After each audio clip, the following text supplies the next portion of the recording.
Welcome to Revenue Boost, a marketing podcast, the most valuable podcast for business leaders that need a boost in revenue growth today. I'm your host, Carrie Curran, and with over 20 years of marketing agency experience driving client and business growth, I now run RBMA, Revenue-Based Marketing Advisors, where we help businesses like yours effectively scale revenue growth. Visit revenuebasedmarketing.com or connect with me on LinkedIn. In this episode of Revenue Boost, a marketing podcast titled Leveraging LinkedIn, B2B organic social strategies for enhanced personal branding and business growth, we explore the power of LinkedIn for B2B revenue growth with Indrek Poldvi from B2B Growth. Drawing from years of experience and expertise focused exclusively on organic LinkedIn content optimization, Indrek shares valuable insights on crafting an effective organic strategy to drive brand engagement, enhance personal branding, and ultimately fuel business growth. Indrek and I discuss the answers to questions like, how can I increase the visibility of my LinkedIn posts? What are the best strategies to gain more LinkedIn followers organically? And what is the ideal frequency for posting content on LinkedIn? Discover the strategic questions every business should consider before investing in LinkedIn, learn best practices for profile optimization, and explore proven techniques for producing high-impact, consistent content. Whether you're a business leader, marketer, or entrepreneur, this episode provides actionable advice to maximize your LinkedIn presence and turn connections into measurable results. Let's go.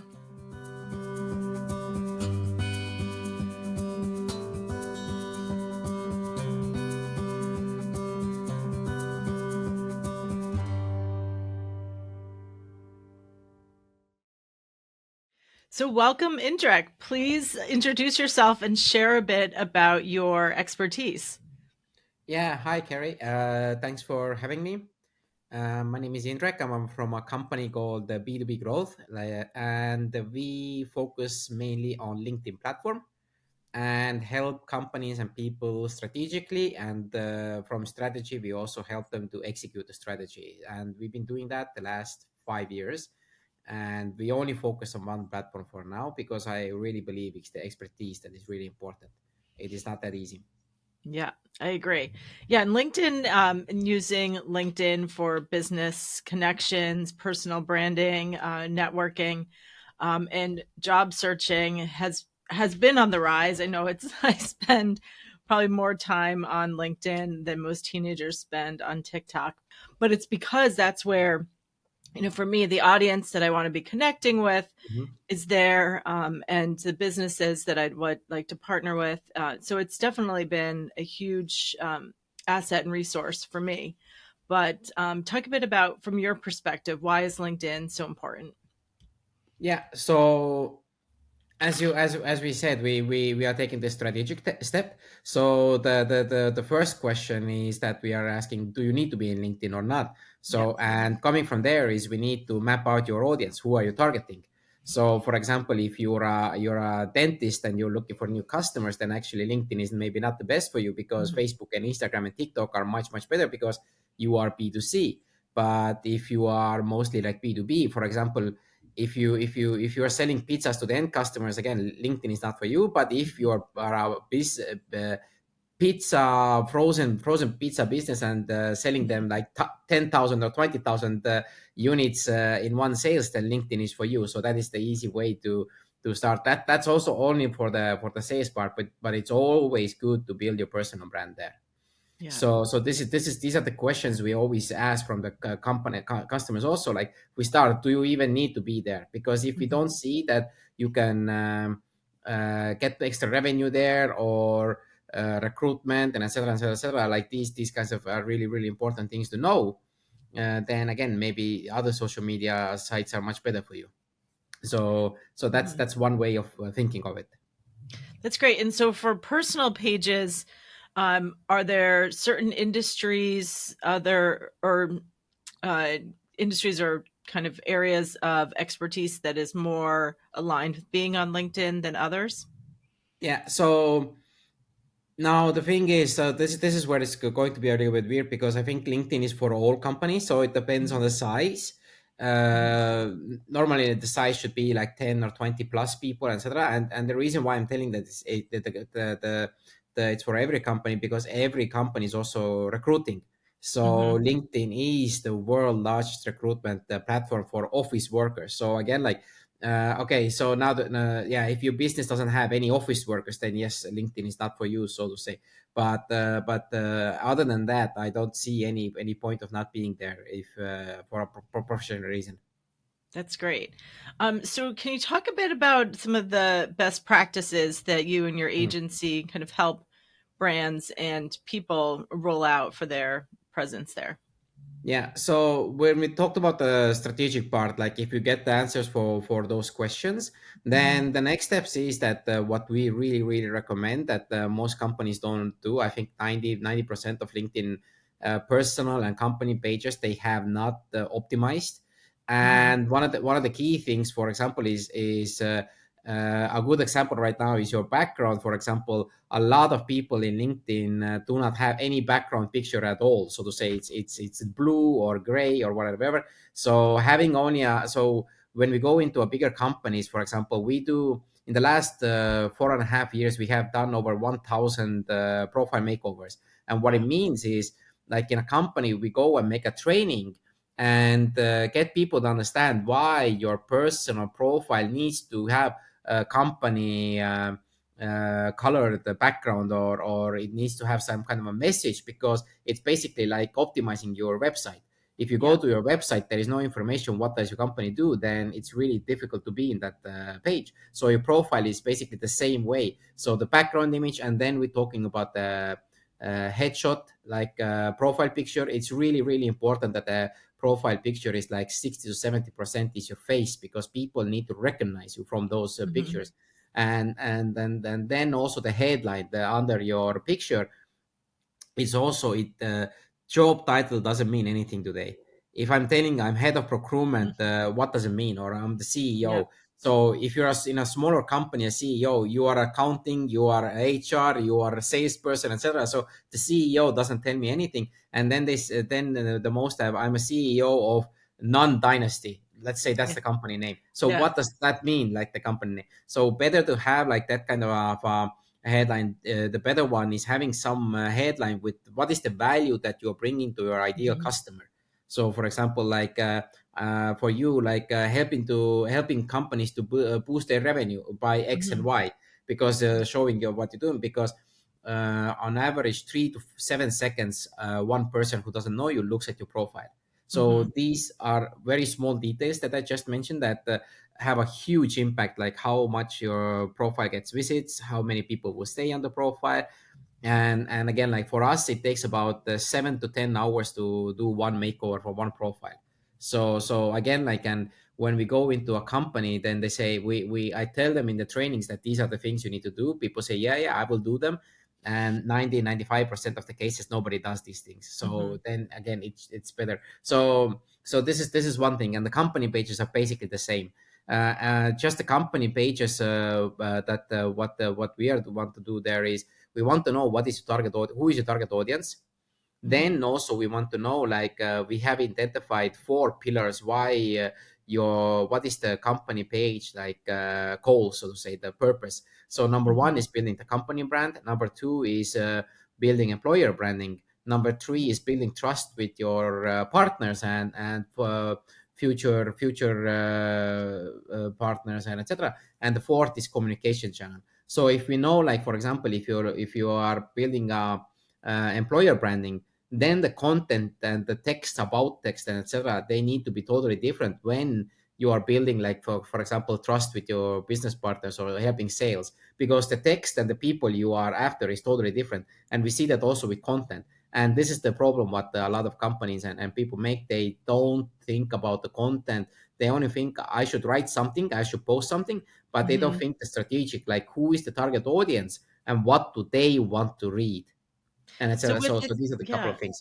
Yeah, no, that's great. So let's dive in a bit more to the content strategy. So you're saying, so think about your target audience, what's valuable to them. And is the goal to kind of educate your audience, or what are some of the themes for the content that you recommend? So I think you're hit the nail on the head with educating and also giving as much value as possible to Mm-hmm. your audience, because the thing is you're building a community in LinkedIn, Mm-hmm. and this goes with your personal profile and also with your company profile. It's really really important. And the other thing is with the content strategy is being consistent. Yep. So this is we just actually did last week.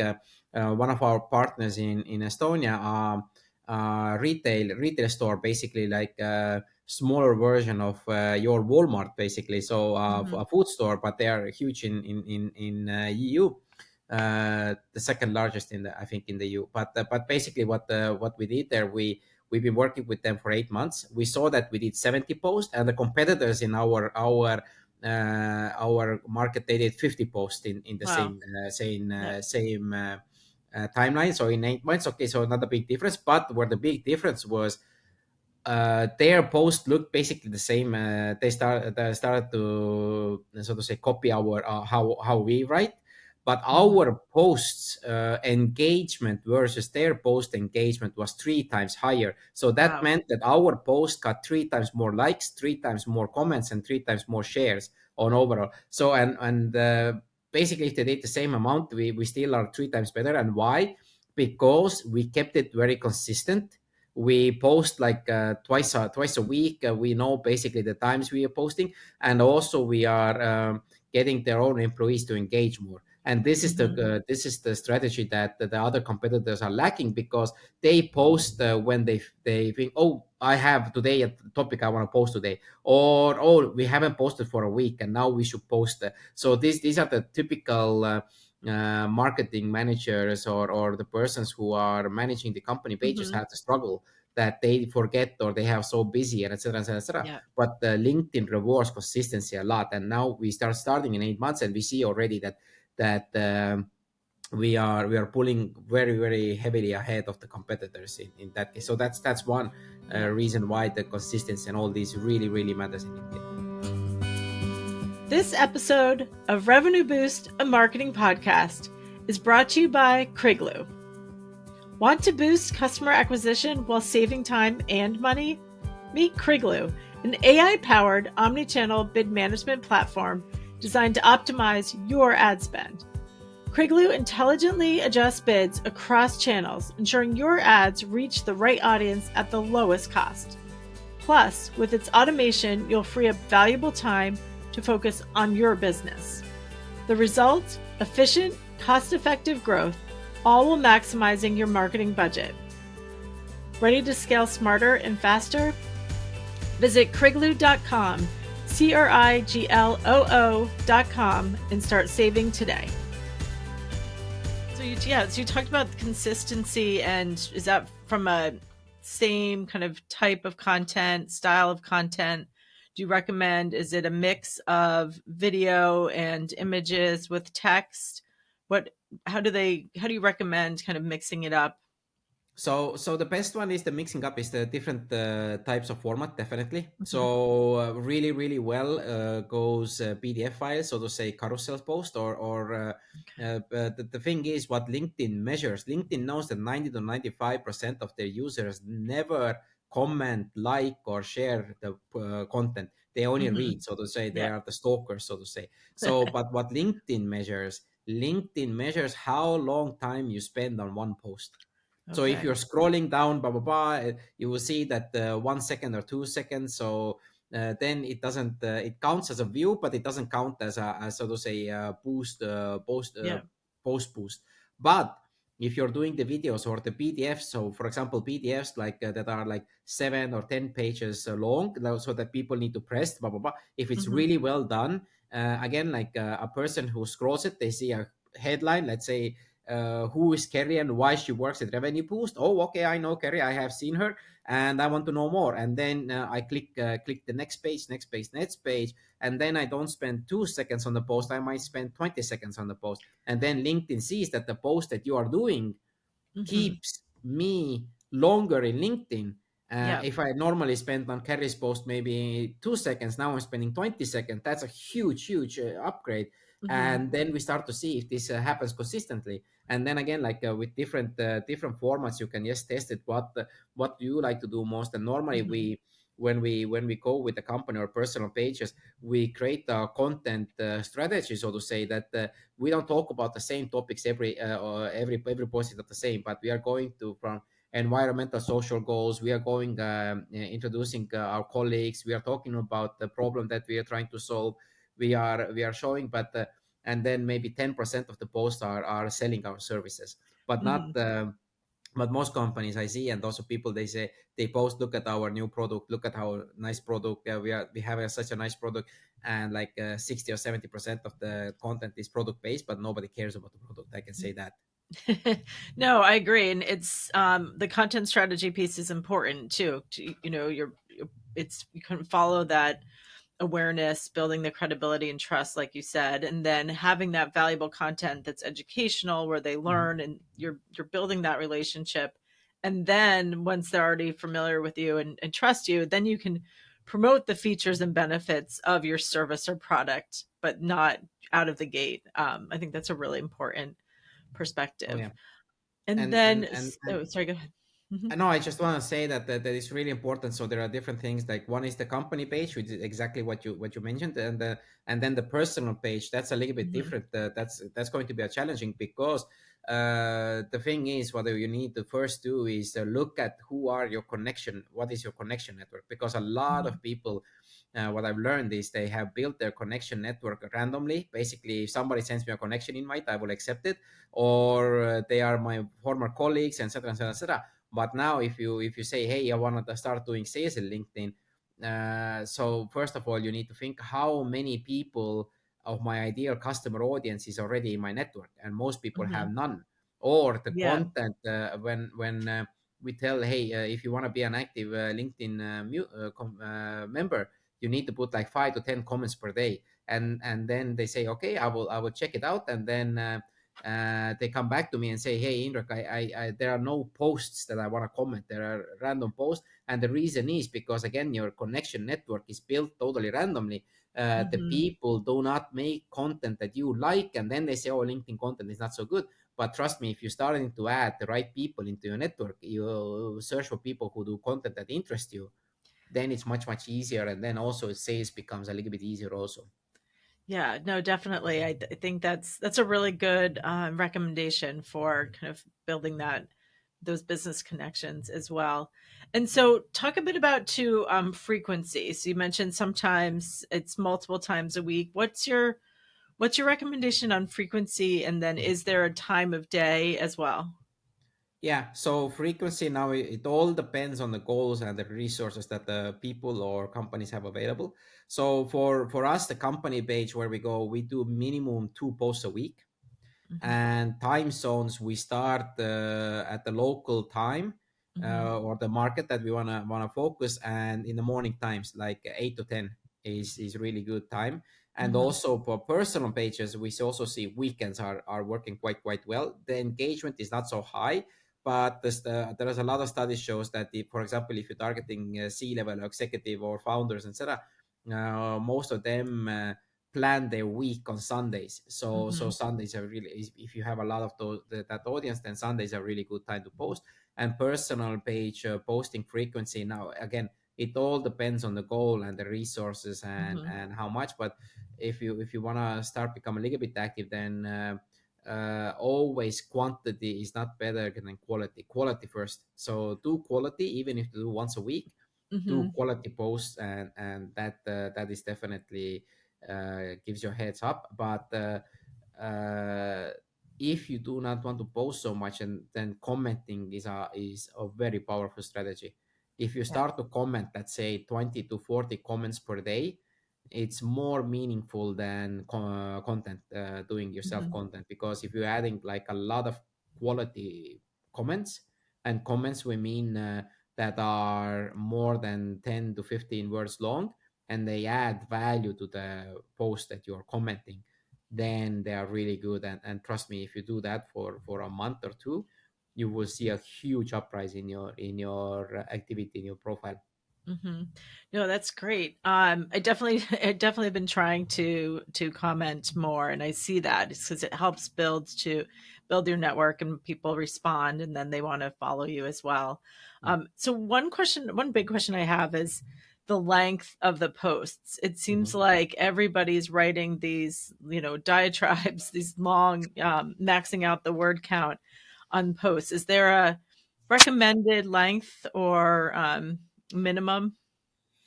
So the thing is, it also now depends on the format that you are using. So, for Yeah. example, if you do PDF or video posts, then there may be like 300 to 500 characters. But Mhm. text post, picture post, we normally do like 1,000 to 2,000 characters between that. Mhm. And why? Again, because the LinkedIn algorithm, it measures how long people are reading your Got it. post. Yeah. But Mhm. but also what matters a lot, if you do it, the first 3 4 sentences on your Mhm. post, they are really Mhm. important, because if people don't click see more when they scroll, Right. then the post, it doesn't perform very well. And we also we see a lot, like in the last like couple of months, even 6 months to 12 months, the reach of the post are going down quite a lot. There have been Mhm. reports that some of the Mhm. people who have had before like 100,000 or 200 reach, 1,000 reach for one post, now they're getting 20,000 or 40,000. It goes Yeah. like 50 to 60% down. And some of the assumptions are because it's LinkedIn wants to focus on your own niche. They don't want to that you will build your own professional niche in the sector where people know you. Mhm. It's really interesting. And how about linking out to another website in your post, or recommended to do it in the comments? Have you noticed a difference in for the algorithm if someone's including links to go to a website off of LinkedIn versus not? Yeah, there are multiple. Some people say yes, put it in the comments. Some say put it in the post. Again, if it's not Facebook, Instagram, YouTube links, then going to your blogs, etc. Then for me, it's totally fine if you put it. Yep. Again, it's all about testing, and it's in LinkedIn. Again, there are a lot of different things. Like one say you cannot make anything with AI, all needs to be. But then some Mhm. people propose that AI is doing post only with AI. They're doing really well. And the thing is, these people know what they're doing. That is the thing. And I think only like 2 to 3% people only know about AI a little bit. So, and also a warning about the algorithm. It's great to know about these whole algorithm tips and tricks, but algorithm only starts to work if you do it consistently. And Yep. consistently, I mean like 2 to 3 months. If you post Mhm. twice a week for 2 to 3 months, then algorithm will start to work for you. But if you do it like once a week, or and then no Mhm. commenting, etc., and then you're using all the as there are a lot of guides of the LinkedIn algorithm, etc., like tips and tricks. But if you do it, then it doesn't matter how well you do it. It just doesn't work. That's great. Thank you. And so this has been extremely helpful Mhm. and actionable as well, which is really valuable. What is your kind of number one top recommendation for somebody who wants to go out and kind of revamp and build out their LinkedIn profile? Oh yeah, so that that's not for me. That's the question is always where you start, like why I want to do the revamp and who Mhm. is my target audience. What is the goal of the revamp? Yep. Who do you want the people to notify or not notice it, or who do you want them to start making connection? So that's really really important. Excellent. Well, thank you, Indrek. This was, again, very, very enjoyable and valuable. So we appreciate your time. Thank you. More than happy. Thank you for having me, and looking for the next time. Yep. Thanks. I hope you enjoyed this episode of Revenue Boost, a marketing podcast. We have more valuable content coming up, including topics on SEO, influencer marketing, SMX tech strategies, podcasting, and more. Be sure to subscribe to Revenue Boost, a marketing podcast, so you don't miss out. To connect with me, Carrie Curran, learn how you can boost your revenue, and to listen to past episodes, visit revenuebasedmarketing.com. I look forward to hearing from you soon.